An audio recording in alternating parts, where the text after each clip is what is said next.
Puslaidininkiai neretai laikomi 21 amžiaus nafta ir šiandieną lankomės Nacionalinėme fizinių ir technologijos mokslų centre, kad sužinotumėme, kokie tyrimai atliekami su puslaidininkiais Lietuvoje ir kokią vietą Lietuva užima pasaulinėje puslaidininkių rinkoje.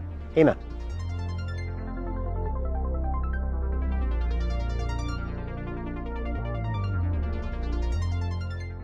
Jeigu jūs manęs paklaustumėt prieš 50 metų maždaug, tai aš pasakyčiau, kad puslaidininkis yra medžiaga, kurios elektrinis laidis yra blogesnis negu metalo, bet gerokai geresnis negu dielektrinis. Šiandien pasakytumėm taip, kad tai yra labai plati medžiagų grupė, kurių savybės, pavyzdžiui, elektrinį laidumą arba optinės savybės, mes galim lengvai keisti išoriškai, pridėdami priemaišų, pavyzdžiui, arba paveikdami elektriniu lauku, arba padarydami tam tikrus darinius iš jų. Pasak Ramūno Aleksejūno, šiandien yra sudėtingiausia sugalvoti, kur puslaidininkių nebūtų. Mat jie yra visose prietaisuose, kurių veikimai reikalinga elektra, o be to jie yra ir svarbus elektronikos komponentai. Buvo paskaičiuota, kad kai per pandemiją sutrukinėjo puslaidininkių tiekimo grandinės, tai paveikė netgi 169 pramonės šakas. Puslaidininkis iš principo nėra mikroschema, tai yra medžiaga, tai yra kristalas. Bet iš to puslaidininkio, iš to kristalo mes galim padaryti tam tikrus darinius, jungdami daug sluoksnių, atlikdami technologinės operacijas, keisdami jų formą ir sudėtį, mes iš jų padarom tos jau vadinamus lustus. Čia yra dėl terminologijos, ta mikroschema turbūt taip pasižiūrėjus, jinai labiau atėjusi iš sovietinių laikų, iš rusų kalbos, tai yra mikroschema. Jeigu mes labiau žiūrėksim į anglosaksišką pasaulį, tai bus čipas, o lietuviai tiesiog sugalvoja naują terminą lustas. Tai yra tas pats.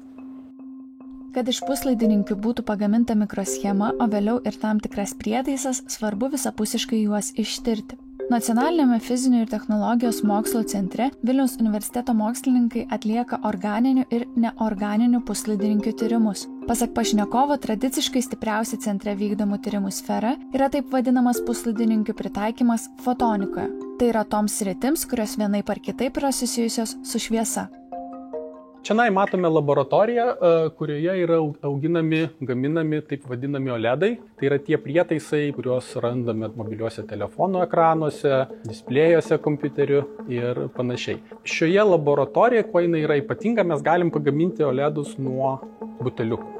Tai reiškia, kad paimami pakankamai švarūs tirpalai ir tie tirpalai, atliekant eilę technologinių procesų, tiesą sakant, tam tos guminių rankovių, eilė ir yra skirta, kad ten kiekvienoje vietoje yra atliekamas vis kitoks procesas ir iš tų skysčių proceso pradžioje gaunamas veikiantis puslaidininkinis elektroninis prietaisas proceso pabaigoje. Šioje griežtai kontroliuojamų sąlygų laboratorijoje yra sukuriamas daugiasluoksnis darinys, prie kurio prijungus metalinius kontaktus jis šviečia raudona, žalia arba mėlyna spalva. Tolimesnis žingsnis yra įvertinti šio pagaminto puslaidininkio savybės. Tai mes dabar stovime prie vieno turbūt brangiausių mūsų tyriamųjų įrenginių, skirtų tyrimui, mikroskopo, kuris kainavo grubiai 1,5 milijono eurų. Ir jis iš tikrųjų yra unikalus gaminys, šiuo metu pasaulyje tokių yra maždaug 5 vienetai. Galėjo atsirasti dar vienas kitas, bet tikrai nėra jų daug. Jis unikalus tuo, kad leidžia ištirti mūsų gaminamus arba kitų gamintojų gaminamus puslaidininkius, pamatyti labai mažus dalykus, 1000 kartų mažesnius už plauką. Tuo pat metu pamatyti, kaip tas mažytis puslaidininkio gabaliukas šviečia ir dar mes galim pamatyti, kaip ta šviesa elgiasi laike, kaip jinai įsižiebia ir nyksta, 20 pikosekundžių tikslumu. Pikosekundė tai yra 1/1000 milijardo dalis. Čia puslaidininkių tyrimai nesibaigia. Įprastai, naudojant lazerį, dar yra nustatoma, kaip greitai gaminiu teka elektronai, kiek šviesos yra sugeneruojama ir kiti parametrai, kurie lemia, kaip paskui prietaisas, kuriame bus įtaisytas puslaidininkis, veiks. Visgi lietuviai mokslininkai ne tik atlieka puslaidininkių tyrimus, bet ir kartu su partneriais ieško naujųjų pritaikymo galimybių.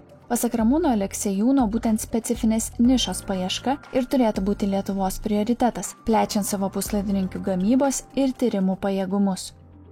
Lietuviai, lazeristai mūsų sugebėjo surasti nišą, kuri buvo labai reikalinga, bet kuri nebuvo užpildyta. Ir čia yra jų sėkmės sritis. Vėlgi Lietuva, atsižvelgiant į mūsų dydį, gyventojų skaičių ir panašiai, mes niekad netapsim antru Taivaniu arba Jungtinėmis valstijomis Inteliu. Tai yra nerealu. Tačiau suradę nišas, tam tikras, mes tikrai galime vėlgi išgarsėti pasaulį būtent tuose specialiuose taikymuose ir nemanau, kad to nepakaktų ar kad tai būtų labai blogai. Sritis, kuriuose lietuviai jau bando pritaikyti puslaidininkius, yra medicinos, gynybos ir saugumo pramonės. Tačiau tai tik pradžia. Šiuo metu puslaidininkių gamyba koncentruota Taivane, Jungtinėse Amerikos valstijose bei Pietų Korėjoje. Tad ES yra ypatingai suinteresuota perkelti dalį puslaidininkių pramonės į savo šalis. Tai lietuviams suteikia vis daugiau laisvės eksperimentuoti, bendradarbiauti su kitomis šalimis ir kurti. Mes lankomės centre, kuris, tiesą sakant, buvo visas finansuotas ES projektais, tai yra didžiaja dalimi ES. Įranga, matėm daug įrangos.